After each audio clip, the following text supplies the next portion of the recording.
They ate wallpaper paste. They boiled leather belts into soup. They ground furniture glue into flour. And when there was nothing left to eat, some crossed a line no human should ever cross.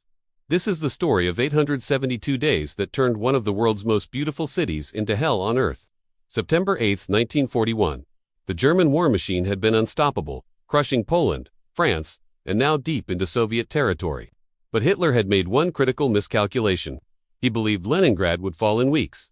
He was wrong. Dead wrong. As Nazi forces encircled the city like a noose tightening around a neck, 2.5 million people found themselves trapped. The siege had begun, and none of them could imagine the horror that awaited. This wasn't just warfare. This was systematic starvation as a weapon. The first sign something was terribly wrong came when the food ran out in the stores. Not scarce, completely gone. Panic spread through the streets like wildfire. People who had lived comfortable lives suddenly realized they might die of hunger in one of Europe's grandest cities. But the real terror began when winter arrived. The Russian winter of 1941 was particularly brutal, with temperatures plummeting to -40 degrees. The city's heating system failed, water pipes froze solid, and the daily bread ration dropped to 125 grams, less than a quarter of a loaf per day. 125 grams. Let that sink in. That's barely a slice of bread to survive on for an entire day. But even that meager ration was mostly sawdust, cellulose, and whatever fillers they could find. Real flour had become more precious than gold. People began to change. Civilized human beings transformed into walking skeletons, their eyes hollow, their skin stretched tight over protruding bones. They moved slowly, conserving every precious calorie, shuffling through the snow-covered streets like ghosts haunting their own city. Children stopped playing. They couldn't, they lacked the energy. Instead, they lay in bed all day, their small bodies gradually consuming themselves to stay alive. Parents watched helplessly as their babies wasted away in their arms, knowing there was nothing they could do. The resourceful ones started eating anything that might have nutritional value. They scraped wallpaper paste from walls because it was made with potato starch. They boiled leather goods, shoes, belts, jackets, into a disgusting but potentially life-saving broth. Some discovered that certain types of wood glue contained nutrients. They would risk their lives breaking into abandoned buildings to scrape glue from furniture joints. Others dug through garbage dumps, fighting over potato peels and bones that had already been picked clean multiple times. But as winter deepened and the siege tightened, even these desperate measures weren't enough. People began dropping dead in the streets. At first, passers-by would stop, check for signs of life, maybe try to help. But soon, there were too many bodies. They just stepped around them and kept walking. The city's morgues overflowed. There wasn't enough wood for coffins, not enough fuel to dig graves in the frozen ground. Bodies piled up like cordwood, waiting for spring when mass graves could be dug.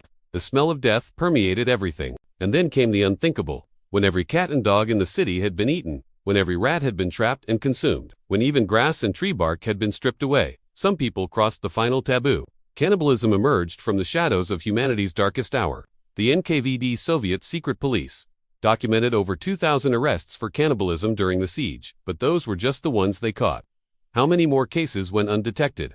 How many families kept dark secrets to survive another day? There were two types, those who ate the already dead, and those who killed to eat. The latter were executed immediately when caught. But even the former faced severe punishment in a city where the normal rules of civilization had completely broken down.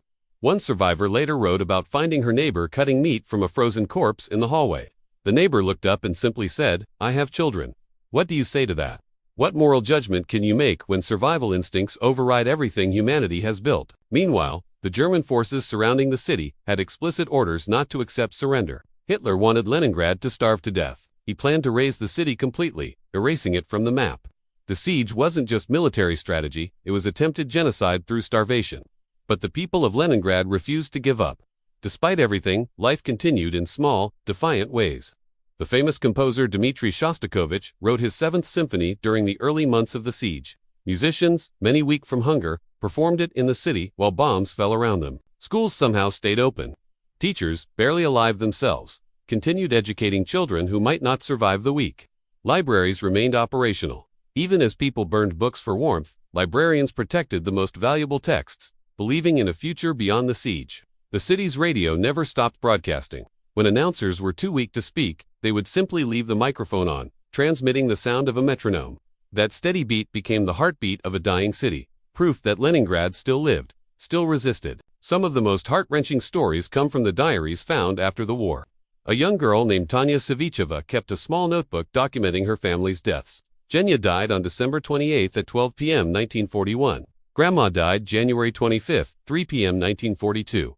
One by one, she recorded the death of every family member until only she remained. Her final entry read, "The Savichevs died. Everyone died. Only Tanya is left." She was eventually evacuated, but died shortly after from dystrophy. Her diary became one of the most powerful testimonies of the siege's horror, displayed at the Nuremberg trials as evidence of Nazi war crimes. But amid the darkness, there were also stories of incredible human dignity. People shared their last crumb of bread with neighbors. Doctors continued treating patients even when they themselves were dying. Teachers gave extra rations to students, claiming they weren't hungry. A famous story tells of a group of scientists who guarded the world's largest seed bank, hundreds of thousands of plant varieties that could feed future generations. As they starved to death, they could have eaten these seeds and survived. Instead, they chose to protect them, believing that humanity's future food security was more important than their individual survival. 9 scientists died of starvation while sitting next to rooms full of edible seeds and potatoes. They chose the future over their present, sacrificing themselves for people they would never meet. This is the paradox of human nature, capable of unspeakable horror and transcendent nobility within the same desperate circumstances. The siege's impact extended beyond just physical survival. Children who lived through it suffered permanent psychological damage. Many never recovered the ability to feel truly secure about food. Even decades later, survivors hoarded bread, unable to shake the memory of starvation. Families were torn apart, not just by death, but by the moral compromises survival demanded. How do you maintain love and trust when everyone is desperate? When resources are so scarce that sharing might mean death?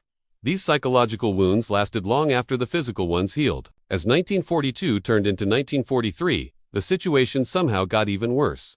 The initial shock had passed, replaced by grinding daily horror. People had eaten everything edible, and had moved on to things that barely qualified as food.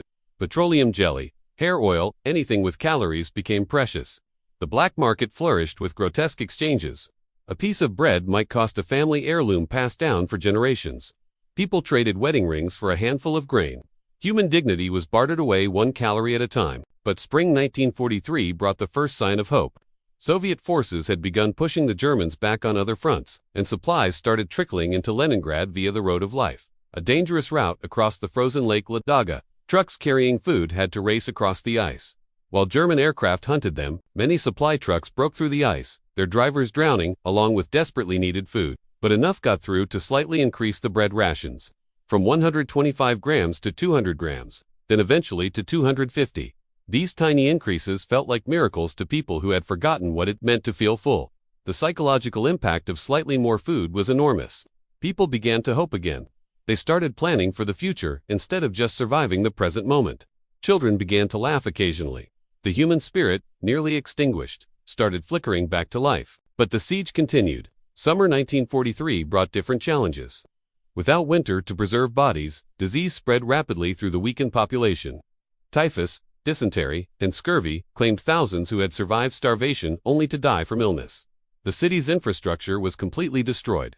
There was no running water, no electricity, no heating system. People lived in ruined buildings, burning furniture and books to stay warm. The beautiful palaces and museums that had made Leningrad famous were hollow shells. Yet, incredibly, cultural life persisted. Theaters reopened with actors who were barely strong enough to perform. Art schools continued operating.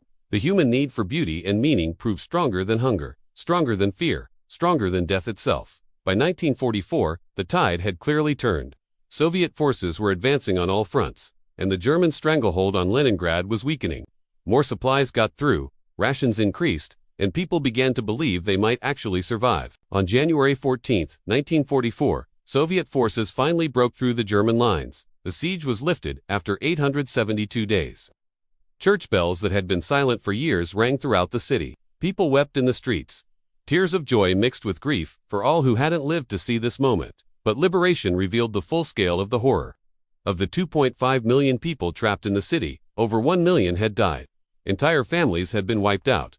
Whole apartment buildings stood empty.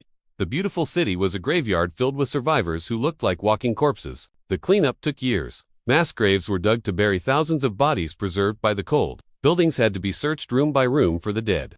The psychological work of rebuilding human connections and trust took even longer. Today, St. Petersburg stands as one of the world's most beautiful cities. Again, tourists walk through the same streets where people once died of hunger. The palaces shine with restored gold leaf. The museums display treasures that somehow survived the siege. but if you know where to look, you can still see the scars. Memorials mark mass graves. Museums preserve the tiny pieces of bread people ate. Survivors, now in their 80s and 90s, still remember with perfect clarity the taste of wallpaper, paste, and leather soup. The Siege of Leningrad stands as one of history's most extreme examples of human endurance. It shows us the absolute worst people can do to each other, and simultaneously, the incredible heights of courage and sacrifice humans can reach when everything else is stripped away. These stories matter now, more than ever. In our comfortable world, it's easy to forget how thin the line is between civilization and chaos. The siege reminds us that ordinary people can face extraordinary circumstances and still choose dignity over despair, hope over surrender. The survivors didn't just endure. They preserved something essential about humanity itself.